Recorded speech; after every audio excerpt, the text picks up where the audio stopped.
ikiri kuvuga ubu ngubu cyane ndetse ni ibijyanye n'umutekano wakajijwe aha i Vatikani umutekano wakajijwe cyane kubera ubwinshi bw'abayobozi bo hirya no hino ku isi bazitabira umuhango nyine wo gushyingura Papa Francis uherutse kwitaba Imana. Uyu muhango nyine uzaba ejo mu gihe habura amasaha make mu kirere cya Roma hatangiye kugurutswa gusa indege z'intambara ziganjemo za kajugujugu kabariwe mu byo gucunga umutekano w'abayobozi bakuru, mu gihe ba mudahusha nabo ngo bagaragara hirya no hino ndetse n'abandi basirikare bakomeye.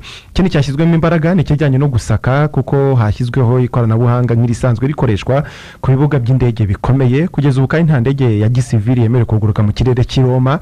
Ni icyemezo ngo kigomba kumara amasaha 28. Ni ingamba z'umutekano ziri gushyirwa mu bikorwa ku bufatanye bwa bano bashinzwe umutekano wa Papa ariko kandi na leta y'Ubutaliyani bafatanyije na Vatikani nyine.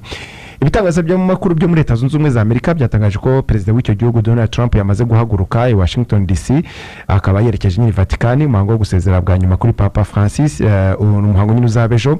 Mu bandi banyacyubahiro bitabira ibi bikorwa harimo minisitiri w'intebe w'Ubwongereza Keir Starmer, ariko kandi harimo igikomangoma cy'Ubwongereza William, perezida wa Brazil yitwa Luiz Inácio Lula da Silva, wa Philippines Fernando Marcos Jr. ndetse n'uwa Ukraine Volodymyr Zelensky. Hari kandi na perezida w'Ubufaransa Emmanuel Macron nawe yamaze kugera ahangaha.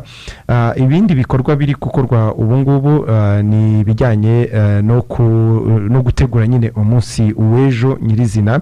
Bikaba biteganyijwe ko rero abayobozi mu nzego zitandukanye barimo n'abayobozi nyine b'ibihugu bose baza kugera ahangaha nyine muri iki gihugu cy'Ubutaliyani kugira ngo bazitabire iki gikorwa. Yego n'ubundi turakomeza no kubigarukaho mu makuru yacu ataha. Reka tujye mu bindi birimo kugarukaho cyane hirya no hino mu isi aho gusa wenda umuntu yavuga ko nk'abandi bantu bamaze kwemeza ko bazajyayo barimo nk'umuyobozi wa komisiyo y'ubumwe bw'ibihugu by'Uburayi Ursula von der Leyen, harimo perezida w'inama y'Uburayi Antonio Costa, perezida w'Ubufaransa twabivuze, ariko kandi twavuze umwami wa Espagne nawe azajyayo, minisitiri w'intebe w'Ubutaliyani Giorgia Meloni azajyayo, hari kandi mu minisitiri ambasaderi wa Israel hariya nyine mu Butaliyani azajyayo, perezida w'Ubuhinde azajyayo, perezida wa Philippines azajyayo, twabivuze minisitiri w'intebe wa Nouvelle-Zélande azajyayo, umwami wa Suède azajyayo n'abandi batandukanye. Abo bose n'abayobozi bamaze kwemeza ko bazajya nyine ahangaha mu Butaliyani. Twigire ku bindi tubabwire ko Yes, ngira nkuko mumaze kubyumva rero umutekano muri Vatikani wakajijwe cyane aho abasirikare bagera ku 35 harimo ba mudahushwa ndetse na special forces ndetse n'abasirikare bazobere mu gucunga indege cyangwa se ibibuga by'indege. Aba n'abasirikare bamaze kugera muri Vatikani cyangwa se muri Leta Vatikani batuze mu bihugu bitandukanye cyane ko uyu muhango witabiriwe n'abantu batandukanye byamamare bikomeye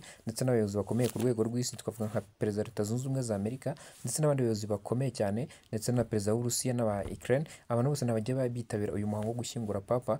Ibi rero byagiye bituma umutekano muri Vatikani ukazwa cyane aho bagiye bashyiraho ingamba z'ubwirinzi cyane ko uyu ari umujyi ugiye guteraniramo abantu bakomeye cyane cyangwa se intiti ku isi. Rero umutekano mu mujyi ukaba wakajijwe cyane. Gusa mu kiganiro gikurikira tugiye kubagezaho urutonde rw'abayobozi bakomeye cyangwa se abayobozi mpuzamahanga babitabiriye umuhango wo gushyingura Papa mu cyubahiro, cyane ko umubiri wiwe wamaze guserwaho n'abakristo akaba agiye gushyikirizwa rero agiye gushyingurwa nk'aho yari yarivuze muri chapelle yiwe bagiye kumushyinguramo. Rero nkwifuriza gukora subscribe no kugira ibihe byiza uduteza amatwi kugira ngo tubane mu biganiro by'ubutaha.